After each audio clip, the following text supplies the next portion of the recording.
আসসালামু আলাইকুম। আমরা চলে আসছি অষ্টম শ্রেণীর ষষ্ঠ অধ্যায় সরল সহজ সমীকরণ থেকে প্রতিস্থাপনের একদম শেষ পাঠ, যেখান থেকে আমরা শিখতে পারবো ভগ্নাংশের সমীকরণগুলো থেকে কিভাবে আমরা সমাধান করতে পারি। তো চলো আমরা সমাধানে চলে যাই। ফার্স্টলি আমরা যদি 10 নম্বর অঙ্কটার দিকে তাকাই, তার অনুরূপ কিছু ম্যাথ আছে, সেগুলো আমরা 10 নম্বর অঙ্কের অনুরূপে সহজভাবে করতে পারবো। যেমন এখানে 4 রয়েছে, তারপর হচ্ছে 11 এবং 12 নং অঙ্কটি, এগুলো হচ্ছে অনুরূপ। এই অনুরূপ অঙ্কগুলো আমরা খুব সহজে করতে পারবো আশা করি। তো আমরা 10 নম্বর অঙ্ক প্রশ্ন দেওয়া আছে যে 1/x, এটা হচ্ছে কয়ের 10 নং, ঠিক আছে। তাহলে 1/x প্লাস 1/y ইজিক্যালটা হচ্ছে 5/6, রাইট। যেহেতু এটি সমীকরণ, তাই এটাকে 1 নং সমীকরণ দ্বারা চিহ্নিত করে নিলাম। তারপরে এটি হচ্ছে আমাদের কি 1/x minus 1/y is equal to 1/6। এটা হচ্ছে আমাদের 2 নং সমীকরণ। এখন প্রতিস্থাপনে আমাদের যে প্রথম শর্তটি ছিল সমীকরণ থেকে চলক দুইটির মান একটির মাধ্যমে প্রকাশ করা, তো সেটা কিভাবে করব? তোমরা দুইটা সমীকরণ আছে, যে কোনোটা ধরে কাজ করতে পারো। তো আমি 1 নং সমীকরণ ধরে কাজ করছি। তাহলে কি হবে?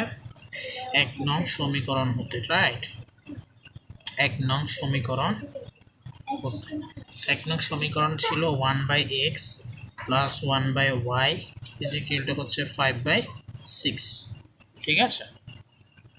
তো আসো, এটা হচ্ছে 1 নং সমীকরণ। এখান থেকে আমরা হয় x না হয় y এর চলকের মান বের করবো। তো আমি x এর চলকের মানটাকে বের করার জন্য 1/x টাকে এক সাইডে রেখে দিলাম, আর বাকি মানগুলোকে অন্য সাইডে কনভার্ট করে দিলাম। আর এই প্লাস 1/y এটি হয়ে যাবে মাইনাস 1/y, ঠিক আছে। তারপর কি করা যায়, এখানে আমাদের যে 1/x আছে সেটি আমরা একটু পরে পরিবর্তন করি। এই সাইডে আমাদের যে দুটি হর আছে সেগুলো লসাগু করলে 6y আসবে। 6y কে যদি 6 দ্বারা ভাগ করে y থাকে, y কে 5 এর সাথে গুণ করলে 5y, ঠিক আছে। আর এখানে কি থাকে, এখানে হচ্ছে আমাদের এই যে y কে 6y কে y দ্বারা ভাগ করলে 6 থাকে -6, ঠিক আছে। তাহলে এবার আসো আমরা কি করতে পারি। এখন যদি আমরা আড়াআড়ি একটা গুণ করি, তাহলে আমাদের মানটি এরকম দ্বারা x ইন্টু 5y -6, ঠিক আছে। আর আরেকটি মান থেকে 6y সাথে 1 গুণ করলে 6y, তাহলে আমরা x কে এক সাইডে রেখে দিলাম, আর 6y বাই কত হয় 5y -6। এটি নং সমীকরণ পেলাম। এই 3 নংয়ের x এর যে মানটি, এটিকে আমরা কোথায় বসাবো? x এর মান আমরা 2 নং সমীকরণে বসাবো। x এর মান আমরা 2 নং সমীকরণে বসাবো। সমীকরণে বসিয়ে পাই, ঠিক আছে।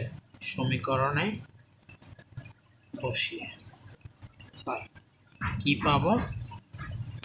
আমাদের 2 নং সমীকরণটা কি ছিল? 2 নং সমীকরণ ছিল 1/x minus 1/y is equal to হচ্ছে 1/6, ঠিক আছে। তো সেখান থেকে আমরা যে x এর মানটি পেয়ে গেছি, x এর মানটি বসাই দিব, মানে 1 এটি কি হবে 6y বাই 5y -6, ঠিক আছে। আর এখানে কি রইল -1/y is equal to 1/6। তাহলে তারপর কি আছে 1/6y বাই 5 -y, ঠিক আছে। এটিকে আমরা যদি চেঞ্জ করি, অর্থাৎ ভগ্নাংশটি ভাগ থেকে গুণে নিয়ে আসি, তো এটি এরকম দাঁড়ায়, যেহেতু 1 উপরে আছে, তাহলে এই যে এগুলো নিচের যে হর উল্টে যাবে। তো এটি কি হবে 5y -6 বাই 6y, ঠিক আছে। আর এখানে -1/y তো আছে 1/6, যেভাবে আছে এভাবে করে নিই, ঠিক আছে। দেখো এখানে যখন আমরা চেঞ্জ করলাম, সাইড চেঞ্জ করলাম, এখন কি করা যায়? এখন হচ্ছে আমাদের কাজ হচ্ছে দুইটা হরের থেকে আমরা লসাগু বের করব। লসাগু হয়ে যাবে আমাদের 6y, কারণ আমরা যদি এখান থেকে একটু আলাদা করে দেখিনি 6y আর y, তো y দ্বারা ভাগ করলে এখানে 6 থাকে আর এখানে 1, তার মানে 6y থেকে যায়। তাহলে লসাগুটা আমাদের কি আসলো? লসাগুটা 6y আসলো। 6y কে 6y দ্বারা ভাগ করলে 1, তাহলে উপরে 1 এর সাথে 5y -6 কে গুণ করলে সেম থাকবে, মাঝখানে আছে মাইনাস, এই যে 6y কে y দ্বারা ভাগ করলে y কাটা চলে যাবে, 6 থাকবে, 6 তার উপরে গুণ করলে 6। ওকে, আর হচ্ছে 1/6। এখন আমরা কি করতে পারি, এখন আমরা করতে পারি আমাদের যে আড়াআড়ি গুণের যে কাজটা সেটা একসাথে করে ফেলতে পারি বা এক লাইন পরে করতে পারি। যেমন হচ্ছে এখানে 5y মাইনাস, দুইটার চিহ্ন কিন্তু মাইনাস আছে, তো মাইনাস একই চিহ্ন আছে, তাহলে ওই চিহ্নটাই বসবে মাইনাস। আর দুইটা যেহেতু একই চিহ্ন তাহলে কাজ হবে প্লাসের, তাহলে হয় মানে 6 আর 6 এটা হচ্ছে 12 হয়ে গেল। এখন কি করা যায়, এখন হচ্ছে আমাদের যদি আমরা আড়াআড়ি গুণ করি তার মানে এই মানের সাথে আড়াআড়ি গুণ করলে 6 আসবে এখানে, আর গুণ হিসেবে আসবে, আর 6y এর সাথে 1 গুণ করলে 6y। তারপর কি করা যায়, আমরা যদি 6 এর সাথে 5y কে গুণ করি তাহলে আমাদের এখানে আসবে 530, 30y মাইনাস 6 আর 12 গুণ করলে 6 12 72 ইজিক্যাল টু 6y। ঠিক আছে, তাহলে আমরা y এর মানগুলোকে এক সাইডে নিয়ে আসবো, ধ্রুবক মানগুলোকে আরেক সাইডে নিয়ে যাব, তাহলে 30y minus 6y is equal two 72। তো এখানে আমরা 30y থেকে 6y যদি বাদ দিই আমাদের আর এখানে কত থাকে, 24y। ঠিক আছে, আর এটা হচ্ছে আমাদের 72। তাহলে সাইড চেঞ্জ করে 24 দ্বারা যদি উভয় পক্ষে ভাগ করি তাহলে এখানে y থেকে 24টা চলে যাবে, ভাগ করলে আর 72y কে যদি 24 দ্বারা তুমি ভাগ করো তাহলে এখানে কত হয়, 24 দ্বারা যদি এখানে ভাগ করে 24 দুগুণে 48, 324 হচ্ছে কত, 72। তাহলে y এর মান হচ্ছে 3।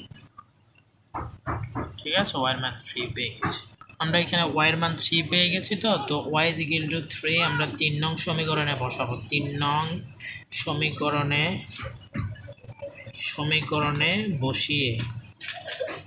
বসিয়ে বাই। ঠিক আছে, তো আমরা x is equal to 3 নং সমীকরণ ছিল এরকম 6y বাই 5y মাইনাস 6। ঠিক আছে, তাহলে আমরা 6 এর সাথে y মান হচ্ছে 3, 300 হচ্ছে 18, আর এখানে 5 এর সাথে 3 গুণ করলে মাইনাস 6, তাহলে উপরে হচ্ছে 18, 3 5 15 মাইনাস 6, তার মানে এখানে কত হয় 18, 15 থেকে 6 গেলে কত হয়, 15 থেকে 6 হচ্ছে 9, তার মানে 9 কে যদি 18কে 9 দ্বারা ভাগ করলে হচ্ছে 2, তার মানে x আর y এর মান পেয়ে গেছি। সুতরাং আমাদের এখন মান আসে কি, সুতরাং নির্ণয়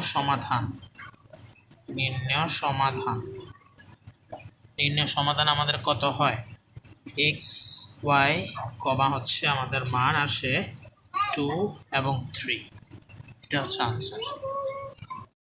তো ঠিক আছে, আমরা মোটামুটি 6.1-এর যে প্রতিস্থাপনের যে পার্টটি ছিল সেটি শেষ করতে পেরেছি। আশা করি তোমরা বুঝতে আর সমস্যা হবে না, যে 3টি ম্যাথ দেওয়া হয়েছে সেই 3টির অনুরূপে বাকি ম্যাথগুলা খুব সুন্দরভাবে ইজিলি করতে পারবে।